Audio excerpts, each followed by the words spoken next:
Hi guys, I am here again. आज हम बात करेंगे आइल्स रीडिंग की। लिसनिंग को लेके मैं ऑलरेडी वीडियो बना चुका हूँ, जिसने वो नहीं देखी वो जाके अभी चेक करो। लिसनिंग की वीडियो भी बहुत अच्छी थी। हाँ, उसमें व्यूज़ कम आए स्टार्टिंग है इस वजह से, लेकिन उसमें मैंने काफ़ी चीज़ें बताई थी। आज मैं रीडिंग के बारे में बताऊंगा कि हम क्या टिप्स एंड ट्रिक्स फॉलो करें जिससे हमारे अच्छे बैंड बन सकें, क्योंकि आइल्स रीडिंग जो है ना, वो one of the toughest topic है पूरे आइल्स का। ऐसा बहुत से लोग मानते हैं, इवन मैं भी ये चीज़ मानता हूँ। मैंने ऐसे बहुत से लोगों को देखा है। इवन जब मैं आइल्स का एग्जाम देने गया तो मेरे सामने एक लड़का बैठा हुआ था जो मेरे बिल्कुल जस्ट सामने था। वो तीसरी बार आइल्स का एग्जाम दे रहा था जस्ट बिकॉज उसके दोनों बार में आइल्स रीडिंग में 5.5 बैंड बने थे, जो कि मतलब मेरे लिए बहुत ज़्यादा डिमोटिवेटिंग था। बट फिर भी मैं तो निकल गया। मेरे 7 बैंड बने थे फर्स्ट अटेम्प्ट में, विदाउट एनी कोचिंग, विदाउट किसी चीज़ के। बट हाँ, आइल्स रीडिंग जो है वो काफ़ी टफ होता है। तो आज मैं उस चीज़ को लेकर टिप्स एंड ट्रिक्स बताऊंगा आपको, क्या फॉलो करना चाहिए, कौन सी गलती हम लोग करते हैं जिसकी वजह से हमारा बैंड डिक्रीज हो जाता है। तो आप क्या चीज़ फॉलो करें जिससे आपका बैंड अच्छा बन सके। अगर आप ये मेरा पूरा वीडियो देखेंगे तो I can assure you, 9 band की तो नहीं कहूँगा, 9 बैंड तो जस्ट लाइक इम्पॉसिबल थिंग है। बट हाँ, 7 to 8 बैंड आप इजीली स्कोर कर सकते हैं, क्योंकि मैंने किया है। इन सारी चीज़ों को फॉलो करके मैंने किया है, और बहुत सी चीज़ें ऐसी भी हैं जो मुझे एग्जाम देने के बाद समझ में आई कि हाँ, अगर ये चीज़ें और अच्छे तरीके से होती तो बैंड और अच्छा बनता।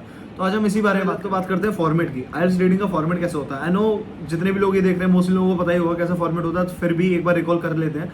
तो आइल्स रीडिंग में 3 पैसेज होते हैं 40 नंबर के। तीनों पैसेज जो होते हैं वो लेवल ऑफ डिफिकल्टीज में होते हैं। मतलब पहला इजी, सेकंड वाला उससे टफ, थर्ड वाला सबसे टफेस्ट होता है। और 40 मार्क्स के क्वेश्चन, 40 क्वेश्चन होते हैं, 1 मार्क्स ईच, 40 क्वेश्चन होते हैं 40 मार्क्स के। तो जो पैसेजेस होते हैं, फर्स्ट पैसेज 13 नंबर का, सेकंड पैसेज 14 नंबर का होता है, और लास्ट पैसेज फिर से 13 नंबर का। अब ये चीज़ क्यों होती है, एक सेकंड पैसेज को ज़्यादा क्यों दिए गए, ये चीज़ मैं आगे जाके आपको बताऊंगा। और क्वेश्चन टाइप्स जो होते हैं वो अलग अलग टाइप्स के होते हैं। MCQ, true false not given, identify, मतलब राइटिंग्स को आइडेंटिफाई करना होता है। एक वर्ड दिया होगा तो आपको पैसेज में जाके ढूंढना है कि ये वर्ड किस पैराग्राफ से मैच कर रहा है, या फिर कोई एक लाइन दे दी, कोई हेडिंग दे दी कि इस हेडिंग को ढूंढ के बताओ ये किस पैसेज में है। Yes no not given, matching, और फिर उसके बाद सेंटेंस कंप्लीटेशन। और कभी कभी सिनोनिम एंटोनिम्स भी आ जाता है कि मतलब कोई एक वर्ड दे दिया पैसेज में से, इसका सिनोनिम क्या है, मतलब इनमें से कौन सा इसका सिनोनिम है। आपको एक चार्ट दे देंगे, उसमें 8-10 वर्ड लिखे होंगे, नीचे 5 क्वेश्चन होंगे, तो वर्ड बाई वर्ड आपको उसका सिनोनिम बताना होगा। तो ऐसा मतलब बहुत रेयरली आता है। मोस्टली जो हाईलाइटेड क्वेश्चंस हैं आइल्स रीडिंग के वो यही हैं: true false not given, yes no not given, और फिल इन द ब्लैंक्स, और एमसीक्यूज। ये 4 ऐसे टॉपिक्स हैं जो कि आते हैं आइल्स रीडिंग में। मोस्टली यही फॉर्मेट है आइल्स रीडिंग का। अब मैं बताऊंगा कि हमें पेपर, मतलब जब हम पेपर देने जाएंगे तो हमें कैसे स्टार्ट करना चाहिए। सबसे पहली बात तो मैं एक चीज़ क्लियर करना चाहूंगा कि जब आप आइल्स रीडिंग का एग्जाम दे रहे होगे बैठ के, तो जो आपकी आइल्स लिसनिंग की आंसर शीट होगी और आइल्स रीडिंग की आंसर शीट होगी, वो दोनों सेम ही होगी। जिसमें आपने आइल्स लिसनिंग का एग्जाम दिया होगा पहले, उसी के पीछे रीडिंग के आंसर्स लिखने होंगे। तो ये चीज़ आप अपने माइंड में रखें कि आपके पास लिसनिंग के भी आंसर, अगर आप देखना चाहें कहीं गलती होगी तो आप वो चेक कर सकते हैं। तो सबसे पहले तो 3-4 मेथड्स होते हैं। कुछ लोग करते हैं, कोचिंग वगैरह में भी यही सिखाते हैं कि पहले पूरा पैसेज थॉरोली रीड करो, थोड़ा थोड़ा, मतलब ऊपर से, फिर उसके बाद क्वेश्चंस पढ़ो, फिर उसके बाद फिर जाके, क्योंकि मुझे लगता है कि बहुत ही बकवास मेथड है। ऐसा मैं इस वजह से बोल रहा हूँ क्योंकि इसमें ये बहुत ज़्यादा टाइम कंज्यूमिंग है। इसमें इतना ज़्यादा तुम्हारा टाइम चला जाएगा, तो मैं लॉन्ग टर्म में तो पता नहीं चलेगा, शॉर्ट टर्म में पता नहीं चलेगा, लेकिन लॉन्ग टर्म में जब तुम देखोगे तब तुम्हें एंड में रियलाइज होगा कि हाँ यार, मैंने इसमें ज़्यादा टाइम वेस्ट कर दिया। तो सबसे बेस्ट मेथड है जो मैंने फॉलो किया, जो मोस्टली हर एक बंदा आइल्स रीडिंग जो दे रहा है, कोई भी रीडिंग दे रहा है, जो फॉलो करता है वो यही है कि पहले क्वेश्चन पढ़ो, उसके बाद जाके पैसेज में आंसर ढूंढो। इससे क्या होता है, जब आप क्वेश्चन पढ़ते हो उसमें कोई एक वर्ड पकड़ा आपने, उस वर्ड को आप उसमें ढूंढते हो तो आंसर जल्दी मिलता है। अब आप पैसेज रीड कर रहे हो तो आपको पता ही नहीं मुझे ढूंढना क्या है, तो उसका कोई फायदा नहीं है। मोस्टली लोग यही करते हैं, आप भी यही करो कि आपने क्वेश्चन पढ़ा, क्वेश्चन में कोई भी एक एक्स्ट्रा ऑर्डिनरी वर्ड ढूंढो कि हाँ, इसको, ये जो वर्ड है ये मेरे को पैसेज में मिल सकता है, उस वर्ड को जाके पैसेज में ढूंढो। उसको पैसेज में जैसे आपको वर्ड मिल जाए, पूरा सेंटेंस पढ़ो, आपको आंसर पूरा अपने आप ही मिल जाएगा। ये करोगे तो आपका टाइम भी बचेगा और सारी चीज़ें अच्छी तरीके से होंगी। अगर आप ऐसा करोगे, पहले पैसेज पढ़ रहे हो फिर आंसर पे आ रहे हो, तो आपका बहुत सारा टाइम वेस्ट हो जाएगा। आपको पता है management is the most important thing, सभी को पता है। 60 मिनट होती है, एक सामने प्रोजेक्टर लगा होगा जिस पे 60 मिनट्स चल रही होंगी, 1 by 1 मिनट कम हो रही, सेकंड्स भी चल रही होंगी। तो टाइम मैनेजमेंट जो है वो आपको करना पड़ेगा खुद ही, वो कराने कोई भी नहीं आएगा। जब आप एग्जाम देने जाओगे, रियल एग्जाम, उससे पहले मैं रिकमेंड यही करूँगा कि आप एटलीस्ट 7 to 10 मॉक्स दें बैठ के, पूरा एग्जाम दें थॉरोली, ताकि आप वो प्रिपेयर हो जाए कि एग्जाम में मेरे को कैसा होगा। क्योंकि वहाँ पे ऐसा होता है, लिसनिंग, रीडिंग, राइटिंग लगातार होते हैं नॉन स्टॉप, आपको टाइम नहीं मिलता। तो टाइम नहीं मिलता तो उसके लिए आपको ऑलरेडी प्रिपेयर रहना चाहिए, क्योंकि ये चीज़ें अचानक होती हैं तो आपके लिए बहुत ज़्यादा हेक्टिक हो जाएगा। अगर आप पहले से मॉक वगैरह देके गए हैं, आपको आदत है 3 घंटे बैठने की, 3 घंटे बैठ के पूरा वो एग्जाम देने की, एक के बाद एक, तो वो अच्छा रहेगा। और ये भी नहीं तो रीडिंग का तो कम से कम, ये रीडिंग राइटिंग, लिसनिंग, तीनों ऐसी चीज़ें हैं कि अगर आप एक साथ बैठ के भी नहीं दे रहे तो सेपरेटली दो, लेकिन मॉक तो ज़रूर दो। मॉक से ही जो होता है सो होता है, बाकी और किसी चीज़ से। सबसे पहले तो एग्जाम जब आप करने बैठ रहे हो, शुरू करो, आप मॉक वॉक दे के आए हो, घर से एकदम प्रिपेयर होके आए हो, तो जब आप एग्जाम देने बैठो ना, सबसे पहली टिप है ये कि अपने आप से एक्सपेक्टेशंस मत रखो, ना अपने आप से ना एग्जाम से, कि एग्जाम बहुत ईजी आएगा या बहुत हार्ड आएगा, अरे ये तो मैं हल कर दूंगा। ऐसा कुछ भी नहीं होता है। आइल्स का एग्जाम है, ऑब्वियस सी बात है कि बहुत ज़्यादा ईजी नहीं रहने वाला है, बट कोई आउट ऑफ द ब्रेन भी नहीं है। ईजी मतलब आप कह सकते हैं कि अगर आपने प्रैक्टिस करी है तो आप इजीली उसे कर लेंगे। तो एक्सपेक्टेशंस अपनी तरफ से थिंग जो है, जब आप अपना पेपर करना स्टार्ट करें तो सबसे पहले जो इंस्ट्रक्शंस होते हैं, जो क्वेश्चंस की हेडिंग होती है, उसे बहुत बहुत बहुत अच्छे से पढ़ें। क्योंकि कभी कभी ऐसा होता है, मैं आपको बताता हूँ, ट्रू फॉल्स नॉट गिवन और yes no not given, both of these are so different things. अगर उसने पूछा है येस नो और नॉट गिवन, और अगर आप उसमें लिखा है ट्रू और फॉल्स, तो वो गलत माना जाएगा। अगर उसमें ट्रू और फॉल्स लिखा है, आपने येस और नो लिख दिया, तो वो भी गलत माना जाएगा। इस वजह से हेडिंग्स हमेशा पढ़ो। अगर उसमें लिखा है वन वर्ड ओनली, तो आपको एक ही वर्ड लिखना है। अगर आप one word and a number लिखा है, तो आपको एक वर्ड और एक नंबर लिखना है। अगर लिखा है वन वर्ड ओनली, तो नंबर भी आ रहा है तो वो भी आपको वर्ड में लिखना है। जैसे 9 आ रहा है तो आपको NI 9 लिखना है। तो ये हेडिंग्स का बहुत ज़्यादा ध्यान रखना। अगर वन वर्ड लिखा है, आपने 2 वर्ड लिख दी, तो आपका वही आंसर हो गया गलत, उसका आप कुछ भी नहीं। जब पेपर करना स्टार्ट कर दिया है, आपको धीरे धीरे आंसर मिलना शुरू हो गए, तो ये मेरी रिकमेंडेशन है कि आप जो आंसर्स हैं वो डायरेक्टली अपनी आंसर शीट में लिखें। क्योंकि लिसनिंग में ऐसा होता है, हमें अलग से 10 मिनट मिलती है अपने आंसर्स ट्रांसफर करने के लिए, लेकिन रीडिंग में ऐसा कुछ भी नहीं होता। जो है वो 60 मिनट है, उस 60 मिनट के अंदर आपको आंसर्स ढूंढने भी हैं और आंसर शीट में लिखने भी हैं। तो मैं यही रिकमेंड करूंगा, अगर आप बिल्कुल श्योर हो कि हाँ ये इसका आंसर है, और फिर भाई उसमें श्योर ही होना पड़ता है, जो आंसर मिला वही आपको लिखना है। उसके बाद आप ऐसा इतना टाइम नहीं होता कि आप दोबारा जाके क्वेश्चन रीचेक करो। तो जो आंसर्स आपका आंसर निकल के आ रहे हैं, उसे सीधे आंसर शीट में लिखो, इससे आपका टाइम बचेगा, क्योंकि बाद में आपको टाइम नहीं मिला। मेरे साथ ये गलती हुई थी, मैं लिखना भूल गया था, मेरे को बीच पैसेज में याद आई, अरे यार मैं आंसर तो लिख ही नहीं रहा, तो उसमें मेरा कम से कम 2-3 मिनट वेस्ट हुए थे, जिसकी वजह से मेरे को लास्ट पैसेज में भी दिक्कत हुई। तो ये टाइम मैनेजमेंट आप इसका बहुत ज़्यादा ख्याल रखें कि मेरे को कितना कौन सा पैसेज कितने टाइम में करना है, और आंसर्स मेरे को डायरेक्टली उसमें लिखने हैं आंसर शीट। अगर आप पेपर कर रहे हैं और कोई एक क्वेश्चन है जो कि अटक गया, मतलब आपको वो आ ही नहीं रहा है, आप उसका बहुत ढूंढ लिया, आपने पैसेज 2-3 बार पढ़ लिया, वो नहीं आ रहा है, छोड़ दो उसे। अगर आप उसके पीछे पड़े रहोगे तो आने वाले 2-3 क्वेश्चन खा जाएगा वो एक अकेला क्वेश्चन, क्योंकि उनका टाइम उसमें चला जाएगा, लास्ट में जाके आपको दिक्कत होगी। इससे अच्छा एक क्वेश्चन छूट जाए, 2-3 होने चाहिए। तो एक क्वेश्चन के पीछे अपना टाइम बिल्कुल वेस्ट मत करो। एक क्वेश्चन कोई ज़्यादा मायने नहीं रखता। 40 में से अगर एक गलत भी हो जाएगा तो कोई दिक्कत नहीं है, 2 गलत हो जाएंगे, 5 गलत हो जाएंगे, कोई दिक्कत नहीं है। 35 भी नंबर आएंगे, वो भी एक अच्छे नंबर होते हैं। तो क्वेश्चन अगर नहीं मिलता, आंसर नहीं मिलता, तो उसके पीछे टाइम वेस्ट मत करो, तुरंत आगे। स्पेलिंग मिस्टेक्स का बहुत अच्छे से ध्यान रखना, क्योंकि जितने भी आंसर्स हमें ऑलरेडी मिलते हैं पैसेज में, वो ऑलरेडी पैसेज में लिखे होते हैं। तो ये हमें ध्यान रखना है while transferring the answers to the answer sheet.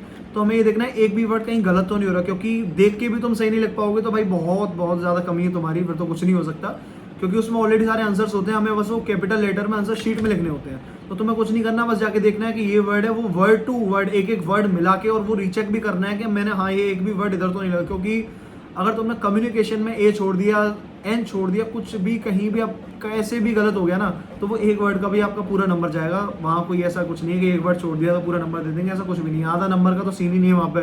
जैसे हमारे एग्जाम में होता था ना कि अगर कुछ एक वर्ड छोड़ दिया तो आधा नंबर दे दिया, एक नंबर नहीं दिया, वहाँ पे ऐसा कुछ नहीं है। अगर एक वर्ड भी गलत है तो पूरा गलत है।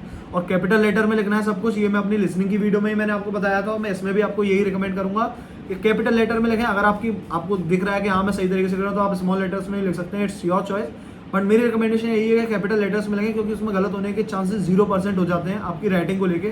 क्योंकि एक तो क्लियर दिखता है, सारी चीज़ें कैपिटल में होती है, तो ग्रामेटिकल कोई मिस्टेक नहीं मानी जाती है उसमें। और बस यही चीज़ है, इस वजह से आपको हमेशा कैपिटल में लिखना चाहिए। मैंने भी कैपिटल, जितने भी क्वेश्चन टाइप्स होते हैं उसमें कुछ क्वेश्चन ऐसे आते हैं, आपको एक सेंटेंस दे रखा है और उसमें ये पूछता है कि ये जो सेंटेंस है वो किस पैराग्राफ को डेडिकेटेड है, ये किस पैराग्राफ को डिनोट कर रहा है। तो उसमें क्या होता है, कभी कभी क्वेश्चन लिखा आता है read the sentence and find the paragraph, इस तरीके से कुछ होता है, मेरे को एग्जैक्ट याद नहीं है। तो उससे पहले कभी कभी एन भी लिखा होता है। मेरे पास जो ये बुक थी जिससे मैंने प्रैक्टिस करी थी, इसमें एक भी टेस्ट ऐसा नहीं था जिसमें क्वेश्चन से पहले वो एन भी लिखा हो। बट मैंने इसके बारे में रिसर्च की थी और मुझे पता चला था जहाँ वो एन भी लिखा है उसका मतलब है कि जो नीचे 5 क्वेश्चन दे रखे हैं और 5 पैराग्राफ हैं, तो उन 5 क्वेश्चन में कोई भी एक पैराग्राफ 2 बार रिपीट होगा। दैट मीन्स कोई 2 सेंटेंस एक ही पैराग्राफ को डेडिकेट करेंगे। मोस्टली ऐसा होता है कि एन भी नहीं आता, अलग अलग, जैसे एक सेंटेंस है वो किसी पैराग्राफ को डेडिकेट है, एक सेंटेंस है वो किसी पैराग्राफ को। लेकिन जब कभी एन भी लिखा आ गया तो कोई एक सेंटेंस ऐसा होगा जो कि 2 सेंटेंस ऐसे होंगे जो कि एक ही पैराग्राफ को डिनोट कर रहे होंगे। तो क्वेश्चन पढ़ते में इस चीज़ को याद रखना कि एन भी लिखा हुआ है, इसका मतलब क्वेश्चंस का ऑर्डर बता देता हूँ। Fill in the blanks, MCQs, true false not given, they will definitely come in order.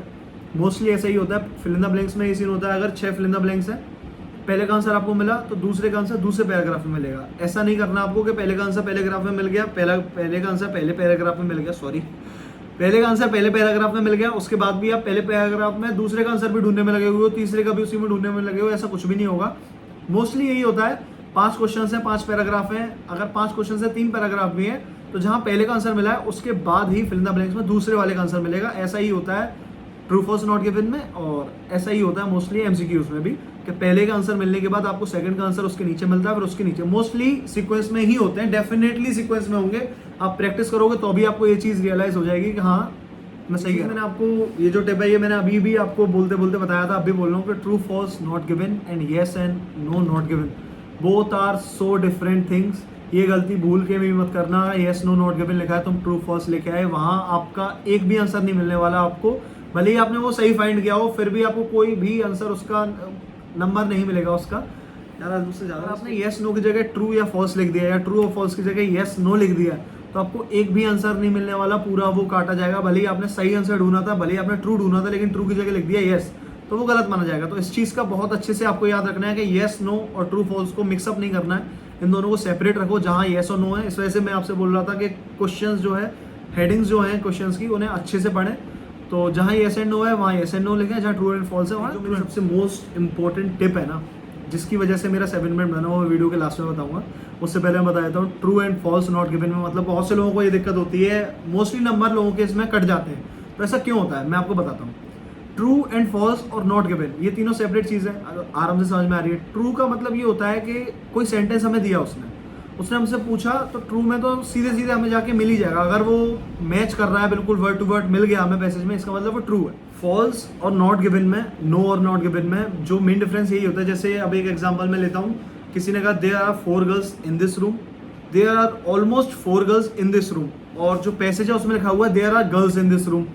तो यहाँ पे ऑलमोस्ट और 4 गर्ल्स दोनों ही गलत माने जाएंगे, और अगर उसमें लिखा हुआ है गर्ल्स तो वहाँ पे आइडेंटिफाई नहीं किया उसने कितनी गर्ल्स हैं, तो ये नॉट गिवन माना जाएगा। तो ये चीज़ का आपको ध्यान रखना है, कहाँ नॉट गिवन है।